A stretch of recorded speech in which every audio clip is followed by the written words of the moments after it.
Immobilier, 2 trucs qui sont à faire avant de partir. Déjà la première, c'est regarder vos chiffres et regarder ce qui a fonctionné pour vous, vos sources de business, parce qu'il y a de grandes chances que ça soit les mêmes qui vont se reproduire dans les 6 prochains mois jusqu'à la fin de l'année. Donc d'arriver à identifier, et puis identifier aussi les sources de business qui vous ont coûté de l'argent par exemple, enfin une source de business c'en est pas une finalement, qui ont coûté de l'argent mais qui n'ont rien rapporté. Ça va permettre de les couper. Et puis on sait bien que là maintenant il y a un marché qui est en train de changer, on en entend parler un peu partout, que ce soit ici au Canada ou même en France,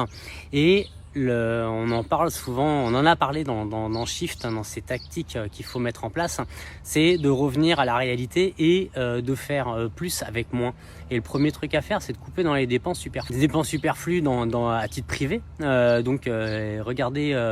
votre bilan de dépenses et dans toutes les petites micro-dépenses, tous ces petits abonnements qui servent à rien et puis qui coûtent une blinde, coupez-les. Parce que ça vous permettra aussi d'avoir moins besoin de gagner d'argent, parce que si on n'a pas besoin de le dépenser, et ben on n'a peut-être pas besoin de le gagner, et ça permet de mettre les efforts ailleurs. Et puis en fait faites la même chose au niveau de votre business, d'identifier toutes les dépenses qui ont été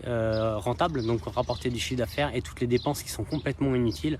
Et généralement c'est toutes ces petites factures qu'on sait même pas à quoi ça correspond, où on se dit bah tiens un jour je résilierai le contrat, bah c'est peut-être maintenant qu'il faut le faire, de revenir sur des dépenses qui sont vraiment saines et des investissements qui sont profitables.